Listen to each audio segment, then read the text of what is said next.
যায় নামাজ বিছাইয়া এসা নামাজের পরে মালেরা মসজিদে নামাজে দাঁড়াইয়া গেল। সুবহে সাদেক পর্যন্ত সে দাঁড়াইয়া নামাজ পড়লো, কত বড় সওয়াব কামাই করলো। আর এই মালের হাট বাজারের পাশে একজন নিতান্ত গরিব মানুষ, মাত্র 50 টাকা সালাম। এই 50 টাকা দিয়া গৃহস্থের থেকে কিছু ধনিয়া পাতা কিনলো শীতকালীন। মালের হাট বাজারে রাস্তার সাইডে সেরা সালা বিছাইয়া ছোট্ট ছোট্ট ভাত দিয়া ধনিয়া পাতা বেচতেছে। তার দিলে নিয়ত, এই ধনিয়া পাতা বিক্রি করিয়া আমি যা লাভ আর মুনাফা করব, হক হালালি ভাবে আমি ব্যবসা করতেছি। আমার ব্যবসার টাকা দিয়া মা বাবার মুখে খাবার দিব, বউয়ের মুখে খাবার দিব, আমার বাচ্চাদের মুখে খাবার দিব। শরীয়তের দৃষ্টিকোণ থেকে বোঝা যায় ওই করবে সে যায় নামাজের চেয়ে এই দুনিয়া পাতাওয়ালার সিরা সালার মূল্য আমার আল্লাহর কাছে বেশি। তার কারণ এই লোক সৎভাবে ব্যবসা করে, সৎভাবে ব্যবসা করলে তারা হাতর হবে নবীদের কাতারে। মনে আছে না, বুঝে গেছেন?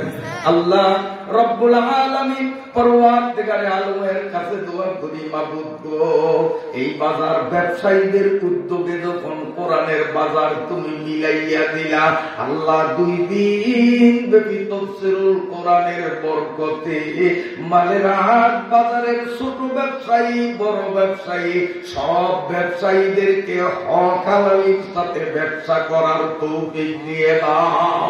আয় আল্লাহ, কোরআনের সম্মানে যেই সমস্ত ব্যবসায়ীরা নিজেদের দোকানগুলো বন্ধ করিয়া মাহফিলে আসছে, মাবুদ আমি ছোট্ট মানুষ বড় কথা বলি, ছোট্ট মুখে তোমার কাছে বড় কথা বলি। আল্লাহ ওই সমস্ত ব্যবসায়ীদের হালাল ব্যবসায় আগের তুলনায় আরো বেশি বেশি বরকত দিয়া দাও। সবাই বলেন আল্লাহুম্মা আমিন। কষ্ট হয়নি আপনাদের? তাহলে সূরা ফাতিহা শুরু করা যায়। আপনারা গ্রামের মানুষ চাষাবাদ করেন, ধানের ভিজাইছেন কন্যা, এই যে ধান ভিজাইলে চিকন একটা জিনিস বাইরে গেলে কি কোন আপনারা কন, এখন কন্ডা আইছে, এই কন্ডা নিয়ে যদি শক্ত জমিনের উপরে ছিড়িয়ে দেন জ্বালাউলি বেগুন বসবো না।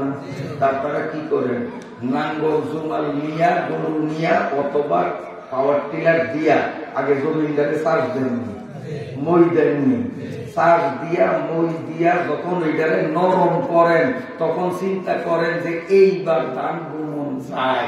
তারপরে যদি ধান বোনেন, বলেন তো খোদার কসম দিয়া জিজ্ঞাসা করি এবার জ্বালা উঠবো না না উঠবো না, দাম বুঝতে দেবে তো আগে চার্জ দেওয়া লাগে না।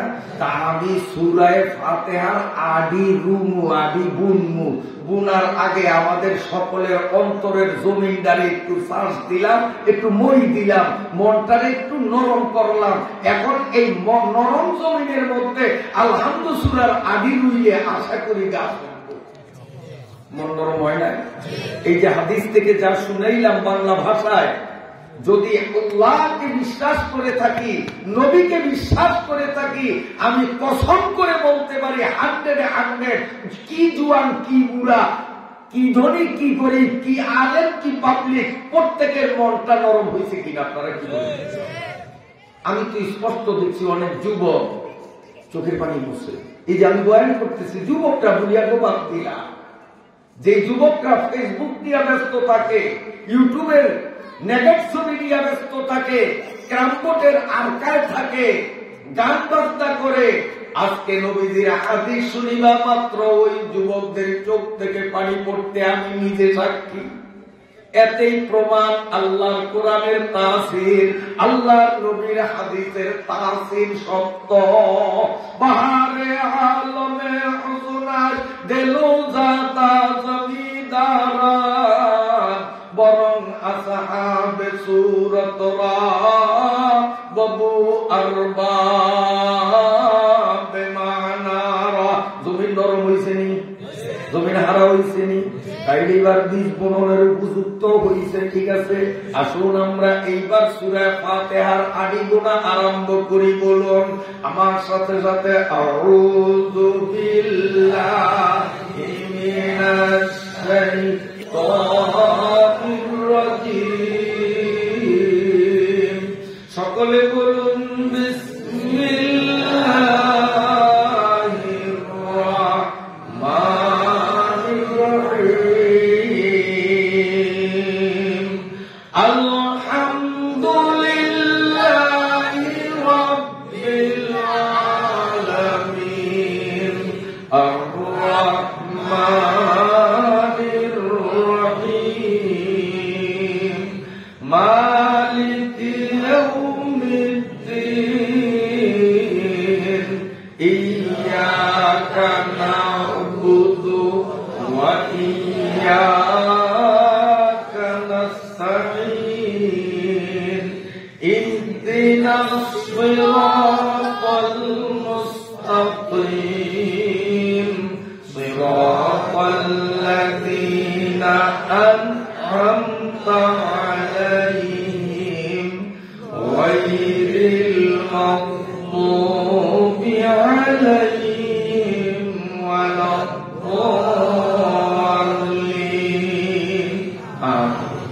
এই যে সূরাটা পড়লেন কি পাইলেন বলবো, তার আগে আরেকটা কথা মনে পড়ছে।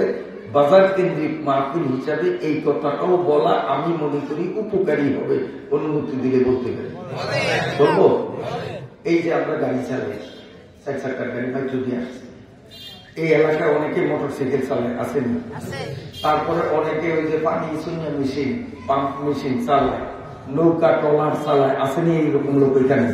এই আপনারা ভালো করে শোনেন, যাদের থেকে পেট্রোল, অকটেন অথবা মোবিল অথবা ডিজেল কিনেন, আপনাদের বাজারে বেশি কিনা জানি না, বেশি ভালো করে শোনেন। এই যারা বেশ, আমার চোখে দেখা কথা বলি, আন্দাজি কথা না, যারা এই জ্বালানি তৈল বিক্রি করে যেই গ্যালনে করিয়া, গ্যালন করা যেটা আমাদের, এই গ্যালন কিন্তু দুই রকম। একটা হলো সঠিক গ্যালন, একটা হলো সঠিক গ্যালন 1 কেজি 1 কেজি পুরো, এটার মধ্যে শর্ট নাই। কিন্তু এইটা তো কিসে বুঝাইয়া মোবাইল কোটাইলে বাইক করে। আর যখন আমরা সাধারণ খরিদ্দাররা যাই, তখন আমাদেরকে মাপিয়া দেয় আরেকটা গ্যালন দিয়া, 1 কেজি বাড়িতে গিয়া যদি মাপি তো সেখানে ভাই 3 বার। আপনাদের এলাকায় এইরকম অসভ্য অসৎ ব্যবসায়ী আল্লাহর ফজলে নাও থাকতে পারে, কিন্তু আমগো বলা আছে এইরকম করে। তো একদিন আমি এক তেল আলাদা বললাম, যার থেকে সবসময় তেল বিক্রি করি, কেউ চান্দুর খবর কি, মানে 1 লাখ টাকা জরিমানা দিচ্ছে। ওই মোবাইল কোটালারা গেছে, গিয়া ওর ঘরে তল্লাশি দিয়া দেখে গ্যালন দুইটার সাইজ 2 রকম। তখন ওরাকে এইটা ছোট, ওইটা বড়, 2টা কেন 2 রকম কেন, কি জবাব দিবে? 1 লক্ষ টাকা জরিমানা করছে। তা আমি গেলাম পরদিন শুনিয়া, কি ওসামি কি খবর? 1 লাখ টাকা লেগে গেছে। আমি বলি 1 লাখ টাকা লেগে গেছে, মুখখানে তো 70 টাকা, 1 লাখ টাকা আমি নিয়েছি, 1 লাখ টাকা পারমানে নিচ্ছি, এটার মধ্যে ভাগ আমার। কারণ আমার যে তেল কম দিচ্ছেন, আপনি বলাইছেন আল্লাহ হারামে আরাম দেয় না, এই টাকা তো নিচে আমার, মন খারাপ হইলে আমি আপনি মন খারাপ হবেন, আপনি ডেকে নিচ্ছি। আমার কথা কি বুঝে না? একবারে মুহের উপরে চুলকালি দিয়ে দিছে, কল্লা তল দিয়েছে। কথা কওয়ার কোন যুক্তি আছে তার? যুক্তি আছে তার? এটা সৎ ব্যবসা না অসৎ ব্যবসা? অসৎ ব্যবসা টিকে না। এই মোবিল কোটাইয়া খাইয়া কি আন্দাজে পোলার ঠ্যাং বানবো, এইখানে পাবলিকের ঠগাইয়া 10,000 টাকা গোলাইছে অবৈধভাবে, হারাম ভাবে পোলার ঠ্যাং বানবে, ঢাকা পঙ্গু হাসপাতালে নিয়ে 25,000 টাকা খরচ করিয়া বাড়ি টানবে। 10,000-এ 25,000 হারামে কোনো আরাম নাই। নগদ নগদ দেখা যায় লাভ, কিন্তু ওর পিছনে আছে কাজ। আপনারা বেজার হচ্ছেন, কারণ এদিন একটা কিচ্ছা কল মনে হয় আছে। ওয়াজ মাহফিল বলেন আর তাফসীর মাহফিল বলেন, তাবলীগ বলেন আর পীরের খানকা বলেন, উদ্দেশ্য তো হলো মুসলমানদেরকে অসৎ পথ থেকে বুঝাইয়া শুনাইয়া সৎ পথ ধরাইয়া দেওয়া, জাহান্নামের পথ থেকে জান্নাতের পথে আনিয়া দেওয়া, অবৈধভাবে কামাই করার থেকে বৈধভাবে হারামভাবে কামাই করার পথ ধরাইয়া দেওয়া, এটাই তো ওয়াজ তাফসীর মাহফিলের উদ্দেশ্য। এই মর্মে কিছু কথা বলছি, আপনারা হয়তো বেজার হইতে পারেন। তো বেজার হইলে তাতে কিছু আসে যায় না। আমারে যদি বদদোয়া দেয় কাবা করে যাইয়া, আমি চ্যালেঞ্জ করলাম আপনার বদদোয়া লাগবে না, কারণ আমি আপনাদের ক্ষতি করি নাই, বরং উপকার করছি। হাতে হয়েছে ভোরা, আমার এনে হয়েছে ভোরা। গেছি ফার্মেসিতে ডাক্তারের দ্বারে, ডাক্তারে করছে কি ওই সুই দিয়া গুতা একটা দিয়া মুখ বানিয়া এখন যে টিপে আর ব্যথা সহ্য করতে না পারিয়া ডাক্তারের মা বোন 14 গোষ্ঠীরে হুইল পাউডার দিয়ে আমি দুই ডাক্তার ভাবো। এরপরে যদি আমি ঠ্যাং দিয়া ডাক্তারের বুক পেছে লাঠি দিই, আর ডাক্তার যদি প্রকৃত ডাক্তার হয়, রুগী বুঝে না কারণে আমারে লাঠি দেয়, আমি তো বুঝি ওর এখানে যা আছে এটি টিপিয়া বাইর না করলে ওর হাতে হেতে কাটা লাগবো, কাজী লাঠি খাওয়ার পরেও সে টিপ দিবে কি দিবে না, না খাতির করবে। আমি এখন একটু টিপ দিলাম, এই যে ফোড়াগুলি আমাদের কলমের মধ্যে হইয়া আছে, যে পুইজ নিয়ে আমরা বাজারে ব্যবসা বাণিজ্য করি, সমাজে চলি, এই পুইজগুলি একটু গালিয়া বাইক করার চেষ্টা করছি। এতে যদি কেউ আমার সমালোচনা করে কিচ্ছু আসে যায় না, কারণ আমি একজন ডাক্তার। ঠিক আছে, ঠিক আছে। আসুন, এই যে আমরা সূরাটা পড়লাম, এই সূরাটার অনেক নাম, তার মধ্যে আমাদের গ্রামগঞ্জের মানুষের কাছে সর্বাধিক প্রসিদ্ধ পরিচিত এই সূরার নাম আলহামদ সূরা। আপনারা কি করেন? এর আরো অনেক নাম আছে, সেসব নামের তাৎপর্য আছে, ব্যাখ্যা আছে, আমি সেদিক যাব না। যেই নামটা আমরা বেশি চিনি, কি নাম সূরাটার? আলহামদ সূরা। নাজিল হয়েছে কোথায়? মক্কা শরীফে, মদিনায় না, মক্কা শরীফে প্রথম। দ্বিতীয়বার নাজিল হয়েছে মদিনা শরীফে। কোরআন শরীফের শুধুমাত্র একটা সূরা, যে সূরাটা 2 বার নাজিল হয়েছে, এই সূরাটাই আলহামদ সূরা। এটা প্রথম নাজিল হয়েছে মক্কা শরীফে, দ্বিতীয়বার নাজিল হয়েছে মদিনা শরীফে। সুবহানাল্লাহ, সুবহানাল্লাহ। তো আজকে আলহামদ সূরার তাফসীর শোনা মানে মক্কা মদিনার লোকের মুখ লাগিয়ে দেওয়া। আল্লাহ আমাদেরকে কবুল করুন। আল্লাহ মক্কা মদিনায় না নিয়ে যেন আমাদের কাউকে কবরে না দেয়, সবাই বলে না আমিন। তাফসীরের কিতাবের মধ্যে লেখে, কোন মুসলমান আলহামদ সূরাটা একবার, মনে করছো তো অধিক চাই বেশি দেহি পিছনে নেই চৌক আমার সাইডে দিয়ে কিন্তু বাস আমার কথা কয়ে না, ফিসে কথা কইলেও দেশ কেমনি দূরে। আল্লাহ তাফসীরের কিতাবের মধ্যে লেখা, কোন মুসলমান আলহামদ সূরাটা কেবল একবার যদি পড়ে 30 পারা কোরআন, তৌরাত শরীফ, জবুর শরীফ, ইনজিল শরীফ, এই আসমানি বড় বড় 4টা কিতাবের খুলিয়া 4টা কিতাবের এক বৈঠকে বসিয়া খতম দিলে যেই পরিমাণ সওয়াব পাওয়া যায়, আলহামদ সূরা একবার পড়লে তার চেয়ে বেশি সওয়াব পাওয়া যায়। এখন কত কোরআন শরীফ আয়তনে কিন্তু ছোট্ট, আমাদের কোরআন শরীফ 30 পারা, সিডনি আপনার কোরআন শরীফ এত বড় এডিট করে নিতে হয়, মাথা লইতে হয়, এরকম বগল তুলে আরো যায়, এক হাতে লইলে আরো যায়, ছোট্ট। এই ছোট্ট কোরআন শরীফ তাও খতম তারাবি হইলে হাফেজরা 1 পারা পড়ে, এতেই আমাদের মাথা কোমর ধরিয়া যায়।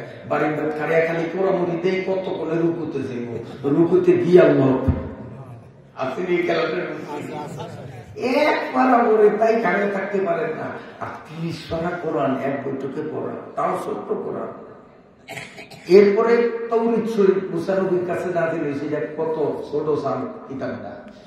মুসা নবীর কিতাব তাওরীতটার পাশে হইল 8 হাত, লম্বা হইল 12 হাত। আমাদের কোরআন শরীফ হইল মাত্র 30 পারা, ছোট ছোট পারা, 30 পারা। আর মুসা আলাইহিস সালাতু ওয়াস সালামের যে তাওরাত শরীফ, এটা হলো 1000 পারা। তাহলে আয়তনে আমাদের কোরআন থেকে অল্প বড় না বেশি বড়? বেশি বড় করে হইব না, অনেক বেশি।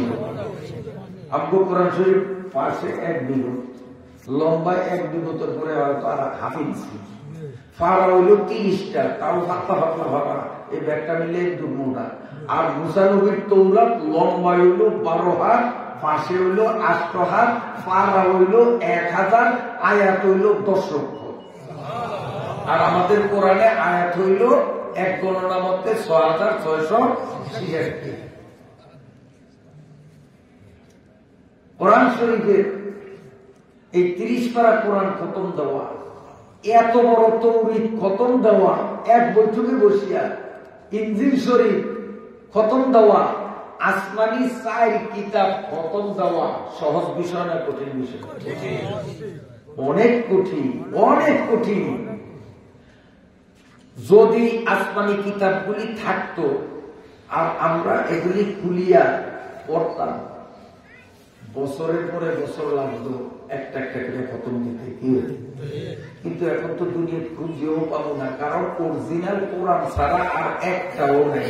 তৌরাত, জবুর, ইনজিল এটি সব রব্বত হয়ে গেছে, অরিজিনাল আছে শুধু আমরা কোরআন। যেইভাবে নাজিল হইছে এখনো সেইভাবে আছে। আর অন্য কিতাব সেগুলো আল্লাহ নাজিল করছে, কিন্তু আল্লাহ হেফাজতের দায়িত্ব নেন নয়, যার কারণে মানুষেরা নিজেদের স্বার্থ মতো, সুবিধা মতো আয়াত বদলাইয়া নিজেরা আয়াত বানাইয়া দিছে। আল্লাহ কইছে একরকম, ওরা ওই আয়াতটারে বাদ দিয়া নিজেরা আয়াত বানাইয়া ভিতরে ঢুকাইয়া দিছে। বলেন তো আমাদের কোরআনে এরকম আয়াত বানাইয়া কেউ ঢুকাইতে পারবো? পারবো? পারেও নয়, পারবেও না। ওরা পারছে। তাইলে দুনিয়াতে তৌরিত, জবুর, ইনজিল 3 কিতাবের 1 কিতাবও অরিজিনাল নাই। এটা শুধু আমরা মুসলমানরা কই যে তা না, ওরা কি কয়? কারণ শত্রু পক্ষের কথা যদি আমার পক্ষে হয়, এটা বড় দলিল না? হুজুরে আমার শত্রু, আমরা দুইজনের ঝগড়া, এখন যদি হুজুরের মুখ দিয়ে এমন একটা কথা কয় যে কথাটা আমার পক্ষে হয়, তো এইটা আমার জন্য মস্ত বড় দলিল না? কারণ বন্ধু আমার পক্ষে বলা স্বাভাবিক, আমার শত্রু আমার পক্ষে কয়, এটা বড় দলিল না? এইবার আমাদের কোরআনের শত্রু খ্রিস্টানরা কি কয় শোনেন। আমরা মুসলমানরা তো বললাম যে অগ কিতাব ঠিক নাই, আমগোটা ঠিক আছে। এইবার চাই হেরা কি করে, বুঝতাম না।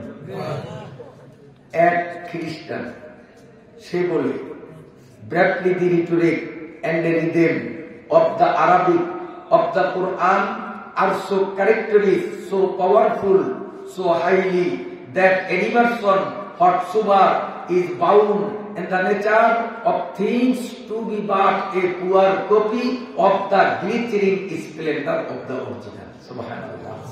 এগুলির ব্যাখ্যা দেওয়ার সময় নেই। অফ দা অরিজিনাল শব্দটা শুনিয়া অন্তত আপনারা আশা করি বুঝছেন যে অরিজিনাল কিছু যদি থাকিয়া থাকে পৃথিবীতে, তো অরিজিনাল কিতাব একই আছে। এটা কোন না?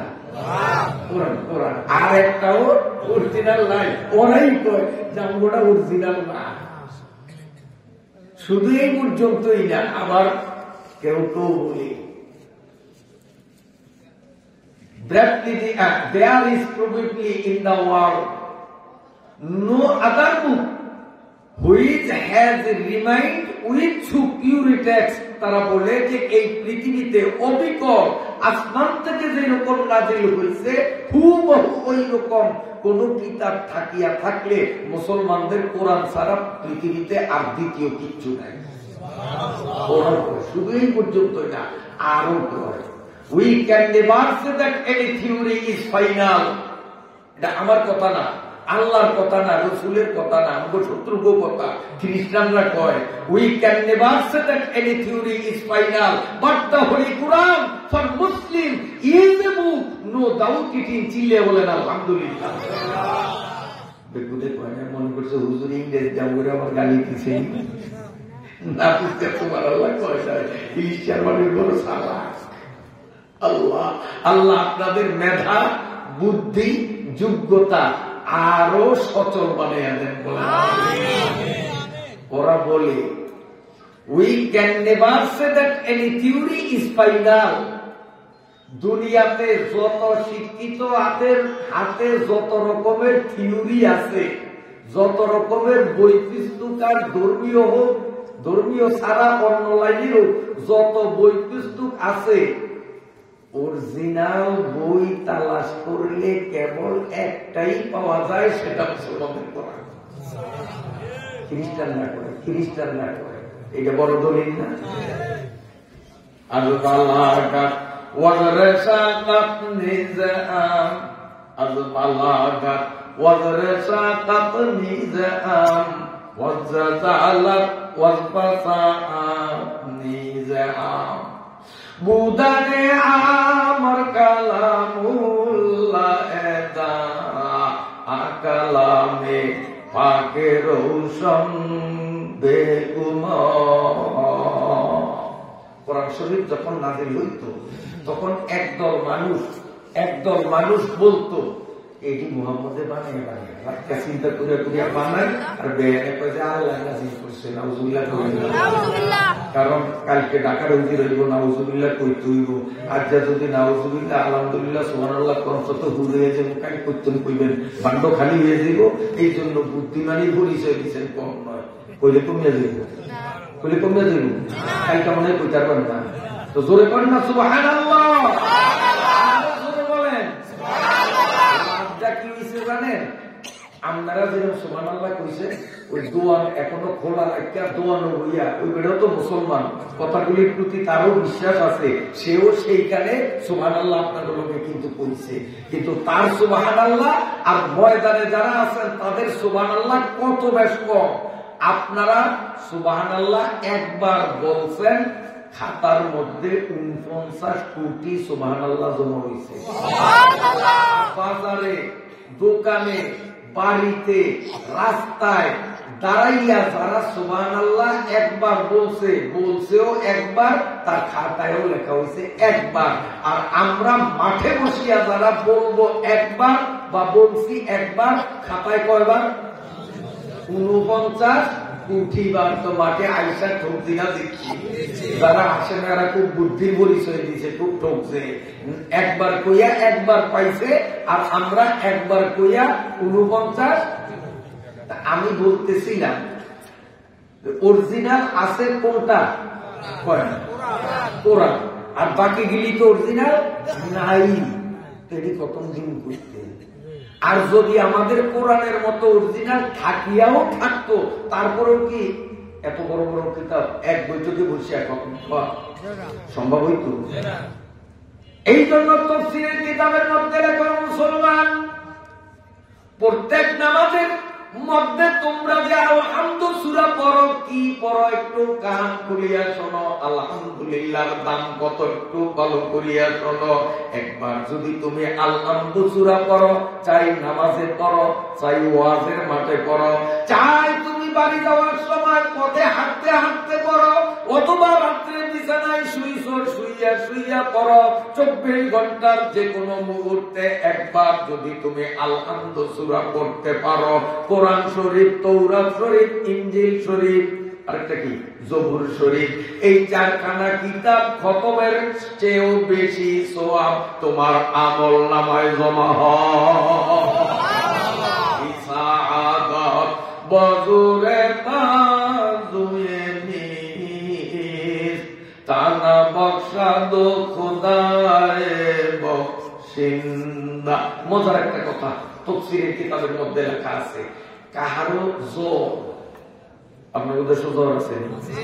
হ্যাঁ, এই তো ভালো করে শোনেন। কাহারো জ্বর কেমন? পাজি মার্কা জ্বর। এই মালের আটের ডাক্তার ফেরে কামে না, জ্বর যায় না। নিচের গোলার ডাক্তারও কামি গাড়ি না, খুলায় না। ডাকাতে ডাক্তার আসে, হেগো কাছে নিলেন, তাও জ্বর নামে না। শেষ পর্যন্ত ঢাকা নিয়েছেন, কাম হয় না। ওর জ্বর যেমন পাজি মার্কা জ্বর যাই না। এরপরে পাসপোর্ট ভিসা করিয়া ভারতে গেলেন, সিঙ্গাপুর গেলেন, কিন্তু তাও জ্বর যায় না। এরকম বেলেজিয়া বেসরমিয়া জ্বর মাঝে মধ্যে অনেকের হয় না, হয় না? ভালো করিয়া শোনেন, একজন আলেমের কাছে যাইবেন, খতিব সাহেব হুজুরের কাছে এক গ্লাস ঠান্ডা পানি নিয়ে যাবেন।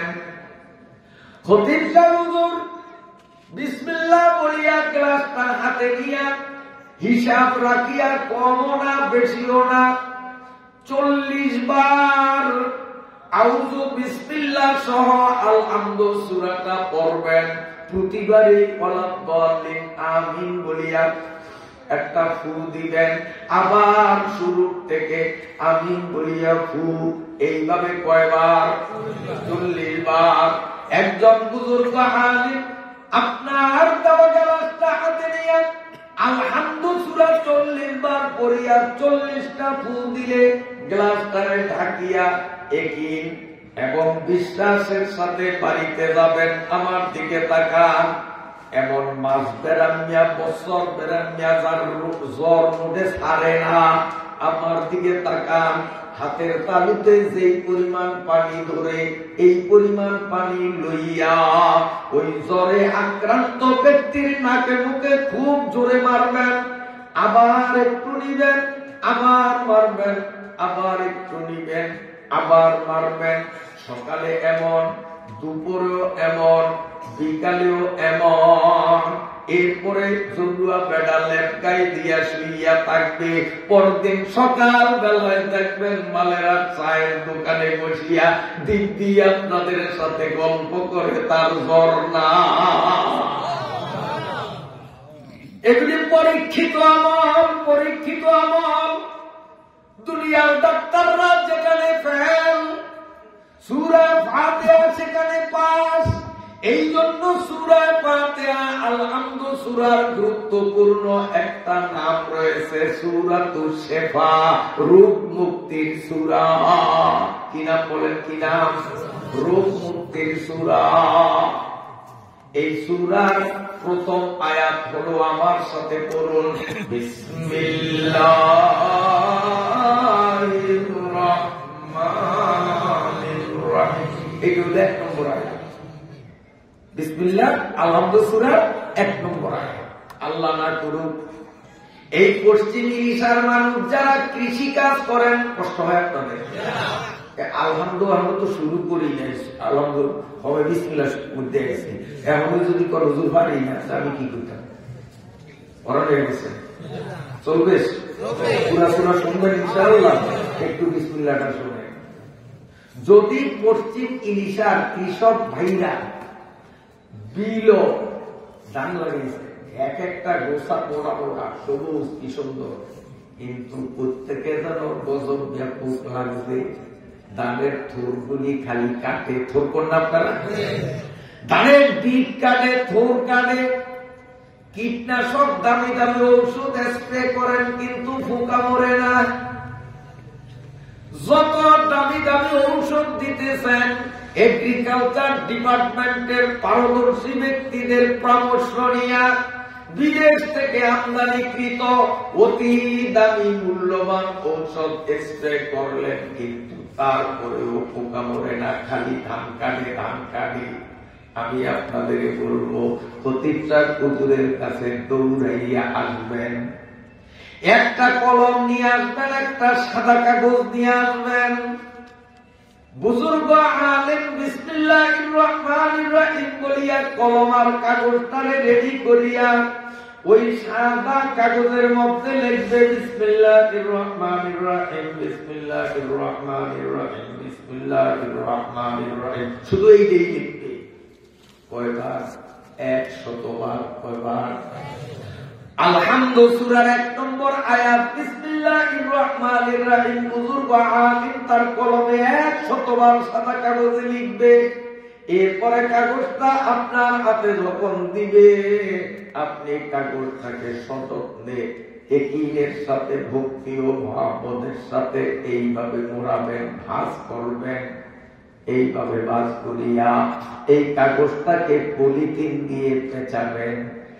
এরপরে আপনি বিলের মাঝখানে যাইয়া যেখানে আপনার মন চায় কোদাল অথবা শাবল বা খন্তা দিয়া একটু গর্ত করিয়া বিসমিল্লাহির রহমানির রহিম বলিয়া গর্তের মধ্যে কাগজ কানা রাখিয়া চারিপাশের থেকে মাটি চাপা দিয়া আপনি বাড়িতে আসবেন।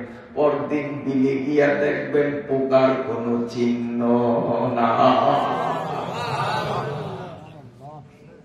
তাই মাহফিল কমিটি আমাকে আলহামদু সূরার তাফসীর করতে অনুরোধ করিয়া বালা করছে না খারাপ করছে? সূরা আরেকটা দিলে তো কথা এড়িয়ে আমার মুখে আজকে আসতো না, কারণ যে সূরা দিত ওই সূরা নিয়ে আলোচনা করতাম। এই জন্য কমিটির উপরে আপনারা বেজার না খুশি, কারণ এই সূরা আমি নির্ধারণ করি নাই, কমিটি আমারে করছে। আমার ভাইরা বাবাজিরা, প্রথমে শাব্দিক অর্থ বলি, তারপরে ব্যাখ্যা। বাংলায় আলহামদু সূরার অর্থ হলো সমস্ত প্রশংসা আল্লাহর জন্য, যিনি বিশ্ব জগতের পালন কর্তা, তিনি অতীব দয়ালু ও মেহেরবান, তিনি কিয়ামত দিবসের মালিক। ও আল্লাহ, আমরা তোমার ইবাদত করি, তোমার নিকট থেকেই সাহায্য প্রার্থনা করি। ওগো আল্লাহ, আমাদেরকে পথ দেখাইয়া দাও, ওই মানুষদের পথ যাদেরকে তুমি নিয়ামত দ্বারা ধন্য করেছ, তাদের পথ। ওই সমস্ত দুষ্ট বেয়ামল বেঈমানদের পথ নয়, যাদের উপরে তোমার অভিশাপ, তোমার লানত, তোমার গজব পতিত হইয়াছে। আর ওই সমস্ত মানুষের পথ নয় যাহারা নিজেরাই পথভ্রষ্ট আর গোমরাহ হইয়া গেছে। আমিন। আল্লাহ তুমি কবুল করো। এই আরবি আলহামদুলিল্লাহ সূরার বাংলা অর্থ। এবার অর্থটা বুঝে আসছে যে আলহামদুলিল্লাহ করিয়া আমরা কি বলতেছি, বাংলা অর্থ এবার ব্যাখ্যা। আলহামদুলিল্লাহ সূরা প্রতিটি শব্দ আল্লাহ তাআলা কি সুন্দর করিয়া সাজাইছে। এই আলহামদুলিল্লাহ, তারপরে লিল্লাহ, তারপরে রব, তারপরে আলামিন, তারপরে আর রহমানির রাহিম, তারপরে মালিক। এই যে শব্দের সিরিয়াল এইভাবে আল্লাহ সাজাইলেন কেন? আল্লাহ যেন বন্দা যখনই আলহামদু সূরা পড়ে তখন যেন বন্দা আল্লাহর সাথে কথাবার্তা বলে। আলহামদু সূরা পড়া মানে আল্লাহর সাথে বন্ধুর সাথে কথা বলে না। হ্যালো ধীরে সমতালি কেমন আছো? হয়নি? বন্ধুর মোবাইল নম্বর মুখস্থ আছে কি 017 নম্বর মুখস্থ আছে, কিন্তু আল্লাহর সাথে যোগাযোগ করবে মোবাইল নম্বর এইটা কিন্তু জানে না। ও ভাই, তুমি বন্ধুর নম্বর জানলা, তাদের মোবাইল নম্বর তোমার জানা আছে, মায়ের মোবাইল নম্বর জানা আছে, আল্লাহর মোবাইল নম্বর কত কই জানি? আল্লাহরও একটা মোবাইল নম্বর আছে, ওই নম্বরে রিং করলে আল্লাহর সাথে আলহামদু সূরার মাধ্যমে তুমি আর আল্লাহ দীর্ঘ আলাপ করতে পারবা। আল্লাহর মোবাইল নম্বর হলো 24434। মুখস্থ করো যুবকরা, আবার বলছি, আমার আল্লাহর মোবাইল নম্বর হলো 24434। 24434। ফজরের রাকাত 2, যোহরের 4, 4 আসরে 3, মাগরিবে আর ইশার নামাজ হয় 4টি রাকাতে, 5 বেলা ফরজের সুমার ইহাতে, 17 রাকাত সবেতের 3 আদায় করিতে হবে, রাখিও একই। আবার সে মোবাইল ওই 24434 এর চারটো না, এখানে 2 মানে ফজরের 2 রাকাত, 4 মানে যোহরের 4 রাকাত, 4 মানে আসরের 4 রাকাত, 3 মানে মাগরিবের 3 রাকাত, 4 মানে ইশার 4 রাকাত। যেই মুসলমান ফজরে যোহরে আসরে মাগরিবে ইশায়, ফজর যোহর আসর মাগরিব বাউরে শাহ, ও হুজুরে কলব সে পাঁচ আদা, ও হুজুরে কলব সে পাঁচ আদা। যেই মুসলমান জুয়ান বুড়া, দোকানদার খরিদ্দার, জেলে চাষি, মাস্টার ছাত্র, হুজুর পাবলিক, যেই মুসলমান গুলো 5 ওয়াক্ত নামাজ আল্লাহর ঘর মসজিদে আসিয়া পড়ে, এই মানুষগুলো যেন 5 ওয়াক্ত নামাজের মাধ্যমে সূরা ফাতিহার ওয়াসিতায় আল্লাহর সাথে কথা বলতে আরম্ভ করি। সুবহানাল্লাহ। এমনি কথা, দোকানদার দোকান বন্ধ করিয়া মসজিদে আসলো, সুবহানাল্লাহ। হুজুরে ছাত্রদেরকে পড়ান বাদ দিয়া ক্লাস বন্ধ দিয়ে কাতারে দাঁড়াইছে, যদি নবী জায়গায় দাঁড়াইছে বিলো কাম করে মরিচকেট নিরায় কোদাল ধুইয়া এই বেড়ায়ও আসছে। ছাত্র সামনে পরীক্ষা, বই মুখস্থ করা লাগবে, বই বন্ধ করিয়া সেও আসছে। সবাই যখন কাতারে দাঁড়িয়ে গেছে, আল্লাহ রাব্বুল আলামিন আরশে আজিম থেকে কল করিয়া কও, বান্দা কেন আসলি?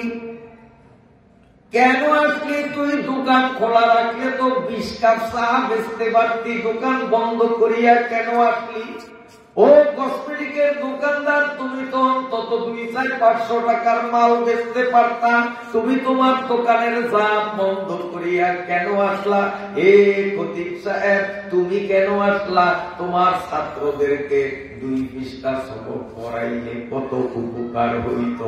ও স্কুল কলেজ মাদ্রাসার ছাত্ররা, তুমি কেন তোমার পড়ালেখা বন্ধ করিয়া মসজিদে আসিয়া আসামির মতো দাঁড়াইয়া গেলা? এ কোদালওয়ালা, তোমার মরিচকে নিরানি বাদ দিয়া তুমি কেন আসলা? আল্লাহ যখন আমাদেরকে ডাক দেয়, আল্লাহ ডাকের জবাবে আমরা বলি আলহামদুলিল্লাহ। বলেন না আলহামদুলিল্লাহ? আমরা লিল্লাহ না, আলহামদুলিল্লাহ আমরা বলি। আল্লাহ একটু প্রশংসা করতে আসছি, এতক্ষণ দোকানদারি করছি, এতক্ষণ শিক্ষকতা করছি, এতক্ষণ মরিচকে নিরাইছি, এতক্ষণ কবিতা মুখস্থ করছি, আলহামদুলিল্লাহ এখন একটু প্রশংসা করতে আসছি। তো আল্লাহ কার প্রশংসা করবি? এমপি সাহেবের, মন্ত্রী সাহেবের, ডিসি সাহেবের, মেম্বার সাহেবের? হ্যাঁ, কার প্রশংসা করবি?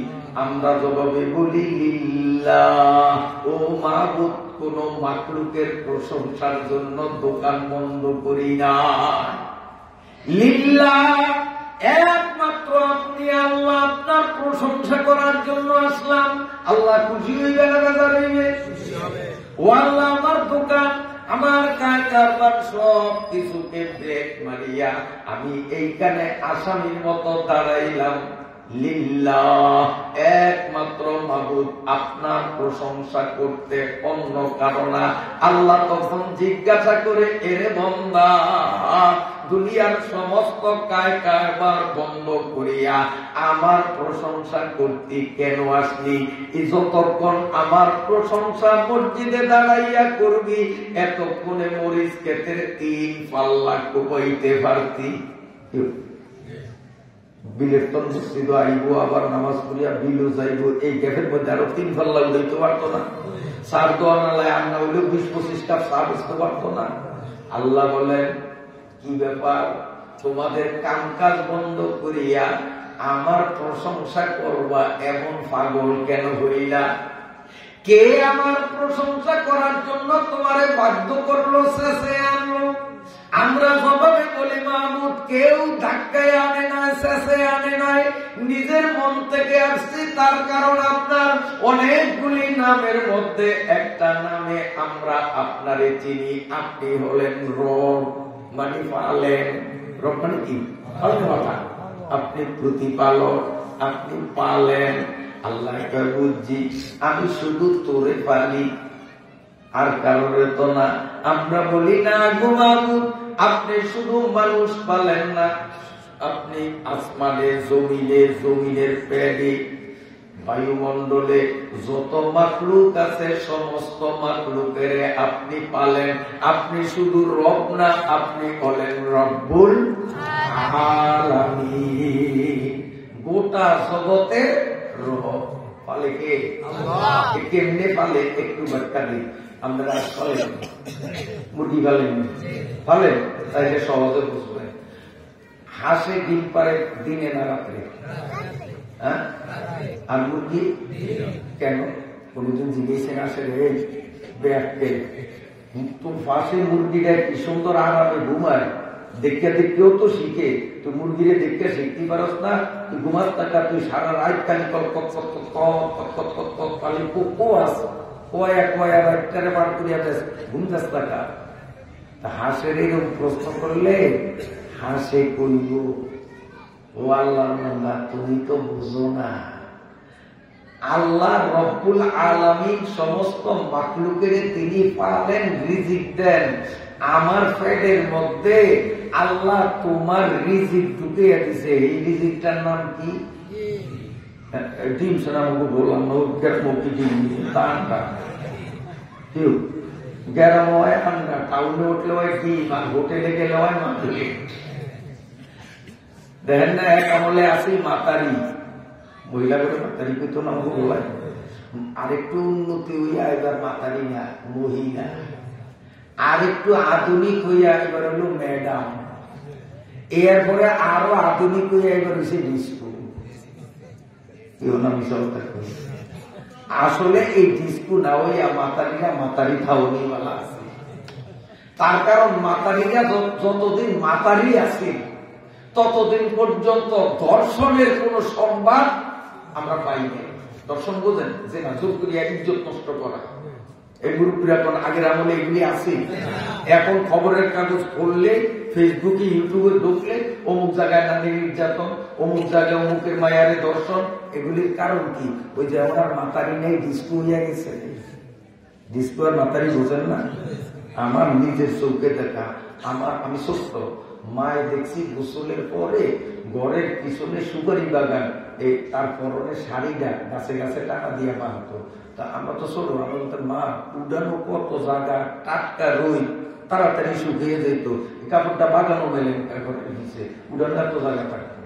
তো মায়ের তোরা বুঝবি না, এই কাপড়টা আমি পরি, আমার পরনের কাপড়টা যদি উডানের রোদ দেই তো চাইলে আইব, মাছ আইব, বদলে আইব, কত ভিন বেটারা আইব, আমার পরনের কাপড়টা ভিন বেটারা দেখবো, এটা তো আমার কাছে শরম লাগে। এই কথায় দেরিতে শুকায় শুকত, তবু আমি সুপারি বাগানো দিব যেন ভিন বেটারা আমার ব্যবহারিক কাপড় না দেখে। এগুলো বিরাট আগে মাতারিটা এরকম আছে না, হেগুন আসিল মাতারি, হেগুন আসিল মাতারি। রিক্সা দিয়া যদি যাইতো কোথায়ও, তো রিক্সাওয়ালারে আগে ফোলাইন পাঠিয়ে পাঠিয়ে দিত যে বেড়ারে দূরে যেত। রিক্সাওয়ালা অনেক দূরে গেলে ওই মাতারিরা কাপড় পাঠাইতো, রিক্সারে বের দিয়া বাঁধতো, এরপরে মাতারিরা রিক্সায় উঠতো, এরপরে বলে রিক্সাওয়ালারে বলে আনতো। কেউ ঠিকঠাক এগুলো ছিল মাতারি। এখন হচ্ছে ডিস্কো, এখন রিক্সাওয়ালা আমদরিয়া উঠায়, অনেক জায়গায় করে করবে উঠায় না, কারণ এখন ডিস্কো ওনার মাতারি নেই। হ্যাঁ হ্যাঁ, আপনার কষ্ট হয়। আল্লাহ রাব্বুল আলামিন বলেন, বান্দা আমার প্রশংসা করার জন্য তোর কাজ কর্ম সব বাদ দিয়া কেন আসলি? আমরা বলি রব আপনি পালেন। আল্লাহকে আমি কারে কেমনে পালি তুমি কি জানো? আমরা সাথে আলামিন যোগ করিয়া বলি আল্লাহ শুধু আপনি আমাদের পালেন না, গোটা বিশ্ব জাহানের আপনি পালেন। এখন কেমনে পালে এইটার একটা উদাহরণ দিতেছিলাম। হাঁস আমাকে বলে, এ আল্লাহর বান্দা, যেহেতু আল্লাহরে নামাজে দাঁড়ায় রব্বুল আলামিন কইছ, ওই আল্লাহ তোমাকে পালার জন্য, তোমার জীবন টিকাইয়া রাখার জন্য তোমার রিজিক আমার পেটের মধ্যে দিছে। আমি যদি মুরগির মতো নাক টানিয়া ঘুমাইতাম, সকালবেলা কূপের দরজা খুলিয়া দিলে খালে, নদীতে, বিলে, পানির মধ্যে দিন কাটাইয়া দিতাম। পেটের ভিতরে ডিমে চাপ দিলে ওই ডিম পানির মধ্যে ছাড়িয়া দিতাম, রিজিক তোমার কপালে জড়ত না। যেহেতু আল্লাহরে নামাজে দাঁড়াইয়া রব্বুল আলামিন কইছ, এই জন্য আমরা আজেরা রাত্রে আরামের ঘুমরে হারাম করিয়া কুতিয়া কুতিয়া কুয়াইয়া কুয়াইয়া রাত্রে পার করিয়া যতই কষ্ট হোক দিনটা রাত্রে পারি, যাতে করে এই দিন কোথাও পানির তলে নষ্ট না হয়, আল্লাহর বান্দার হাতে যেন আল্লাহর বান্দার রিজিক পৌঁছিয়া যায়, কারণ তিনি বলেন রব্বুল আলামিন। যদি রাত্রে ডিম না পারতাম, এই ডিম তো দিনে পারলে খালের পানির মধ্যে, পুকুরের পানির মধ্যে তলে যাইতো, আল্লাহর বান্দায় তো রিজিক পাইতো না। ঠিক না? মুরগিরে যদি বলেন, ও মুরগি হাঁসেরটা তো বুঝলাম, তুই কেন রাত্রে ঘুমাও, দিনে কেন ডিম দাও? মুরগি জবাব দিল, আল্লাহর বান্দা, হাঁসেরা সকালে পানিতে নামে, সন্ধ্যায় পানির থেকে উঠিয়া আসে, আমরা মুরগিরা ভুলেও পানিতে নামি না, নামিনি, পানিতে নামিনি। আমরা মুরগিরা ভুলেও পানিতে নামি না, আমরা থাকি উপরে। তাই আমরা রাতের বেলায় আরামে ঘুমাই, দিনের বেলায় মালিকের ঘর থেকে বেশি দূরেও যাই না, ঘরের আশেপাশে মাঠে ময়দানে বাগানে বেশি দূরে যাই না, কারণ ডিমে চাপ দিলে ঘর পর্যন্ত যদি না আসিয়া সারি, পথে যদি ছাড়িয়া দেই তো কুত্তা খেয়ে বলে। এই জন্য আমরা বেশি দূরে যাই না, মালিকের ঘরের আশেপাশে ঘোরাঘুরি করি। যখন ডিমে চাপ দেয়, আমার এখন সারা লাগবো, রিজিক ছাড়তে হবে, সাথে সাথে ঘরে আসিয়া চোরের মতো চুপি চুপি ডিম ছাড়ি না। তার কারণ আমি ঘরে আসিয়া যদি আস্তে আস্তে চুপে চুপে আমি ডিম পারিয়া চুপে চুপে বাইরে হইয়া যাই, হয়তো ওই ঘরের মহিলা মাছ করতেছে, তরকারি করতেছে, বাহিরে উঠান ঝাড়ু দিতেছে, এই অবসরে কুত্তা ঘরে ঢুকিয়া ডিম খাওয়ার সম্ভাবনা আছে না নাই? এই জন্য মুরগি বলে আমি ডিম দেওয়ার আগে ঘরে ঢুকিয়া কোন জায়গায় আমার ডিম দিতে হবে আমার নির্ধারিত জায়গা চেনা সত্ত্বেও ওখানে সহজে যাই না, উৎপাত করিয়া একবার লাফাইয়া ওখানে উঠি, আবার লাফাইয়া এখানে উঠি, আবার কক কক কক কক করিয়া আওয়াজ দেই। অর্থাৎ মালিকের বুঝাই আমি কিন্তু রিজিক ছাড়বো, তুমি কই, তুমি এদিকে লক্ষ্য দাও, ডিম ছাড়িয়ে দিলে কুত্তা যেন না নেয়। আমি ডিম দেওয়ার জন্য আসছি, এই সংকেত দেওয়ার জন্য অনেকক্ষণ উৎপাত করিয়া ঘরের সব মানুষগুলোর দৃষ্টি আকর্ষণ করি। যখন দেখি আমার উৎপাতে সবাই খেয়াল করছে মুরগিটা ডিম দিবে, আমি জায়গা মতো যাইয়া আস্তের পরে ডিমটা ছাড়িয়া দিয়া সাথে সাথে আমি বাগানে পালাই না। ডিম দেওয়ার পরে, ডিম দেওয়ার আগে আমি যা মিছিল করতাম, স্লোগান দিতাম, ডিমটা দেওয়ার পরে আমার শরীরের সর্বশক্তি ব্যয় করিয়া বলিষ্ঠ আওয়াজে স্লোগান দেই। দেখি মিছিল খালি আপনারাই এই মার্কা ওই মার্কা করেন না, মুরগিও ডিম পাড়ার পরে সাংঘাতিক আওয়াজে